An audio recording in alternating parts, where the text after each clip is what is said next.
Sabemos que as taxas de suicídio e depressão têm aumentado assustadoramente ao longo das últimas 2 décadas. As ciências buscam encontrar classificações e investigam relatos, cartas suicidas, numa tentativa de entender e prevenir o fenômeno. Suicídios patológicos, passivos, emocionais, intelectuais, políticos ou religiosos, individuais ou coletivos, dentre outros. As religiões dogmatizam e estigmatizam o tema, seja com a potencialidade de pecado mortal, seja com a indicação de sofrimentos acerbos. As doutrinas espiritualistas e espírita trazem-nos relatos em torno da temática, ressaltando as implicações morais e os processos obsessivos em torno do suicídio, informando-nos continuamente o que é preciso cuidar e prestar assistência. Isso, no entanto, não nega que o suicídio é um tema humano juntamente com as mortes que a vida nos impõe. Eu sou Francisco Mazan, psicólogo com orientação junguiana e especialista em psicotraumatologia. E é sobre isso que eu venho falar hoje aqui com você. Fique comigo. O suicídio é algo simultaneamente da ordem da ciência, da subjetividade, da religiosidade. Porém, não é um fenômeno meramente exterior e não é apenas fruto de uma lógica confusa.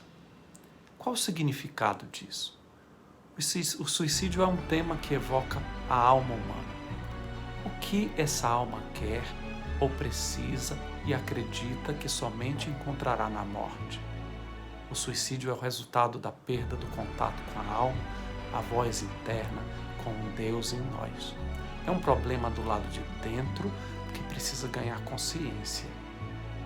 Todavia, como fazê-lo numa sociedade em que tememos sentir e admitir que sentimos, onde não queremos ouvir, fazer contato com as angústias, os medos e os sofrimentos? Neste sentido, é necessário perceber e compreender o que a alma apresenta diante das provações da vida e na morte. É preciso reconhecer o estado daquela alma e para o que sua angústia aponta. A política da caridade e do amor não pode ser impeditiva do sentir. Costumeiramente evocamos estratégias para retirar do indivíduo do contato com aquilo que lhe causa sofrimento e imaginamos que isso ajudará em sua melhora. Isso porque não sabemos lidar direito com o que é sentido e por vezes preferimos ignorar, colocar panos quentes. Sem um contato com a experiência e a descoberta de seu significado, um indivíduo não tem como reconhecer o que a sua alma precisa.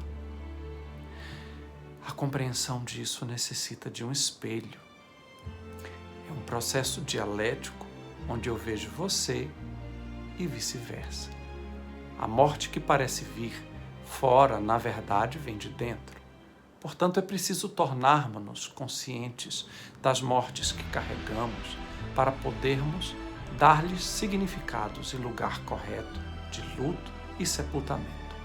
Neste sentido, compreender a morte implica em saber que ela requer um ciclo completo que deve ser cumprido internamente, simbolicamente. A morte em si completa um ciclo, mas este deveria ser simbólico, permitindo renovação.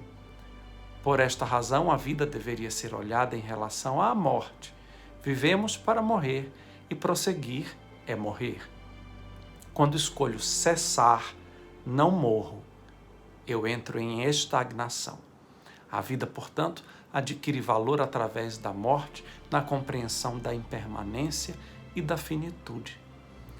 A morte orgânica apenas tem o poder absoluto sobre a vida quando não se permitiu a morte no seio da vida.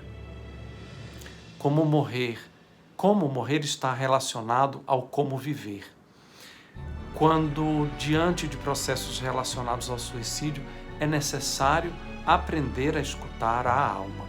Aqui entram a função da crença que carregamos e do significado que temos capacidade de atribuir ao que acontece.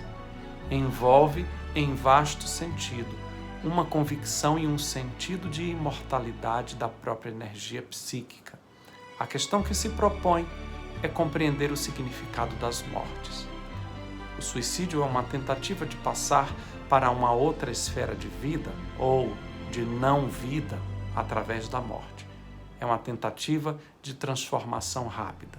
Portanto, para o suicida, a morte equivale à transformação, porém não da maneira adequada, que implicaria em aceitar as mortes internamente e lançar-se à vida.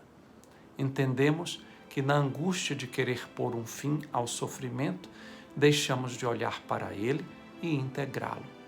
Essa é a escolha que precisa ser feita. Essa é a tarefa que encontramos como auxiliares quando estamos diante da ambivalência da morte e das mortes. Dar-lhes significado face à impermanência e ao desejo não de fugir, mas de escolher transformar-se através disso. O suicídio acaba então sendo alternativa quando aquilo com que nos identificamos está chegando ao fim. Você não transforma realmente dor e sofrimento mediante a cessação da vida, pois a energia psíquica que compõe a alma é imortal. Você supera a dor e sofrimento aprendendo a lidar com a morte simbólica, mesmo que seja dilacerante, que por fim lhe devolverá condições de rasgar aquele casulo e abrir asas para a sua totalidade. Aqui, a morte é uma transição dentro da vida em favor da alma. Somente então é que a morte produz o seu objetivo, que é uma transformação radical e real. Pensemos nisso.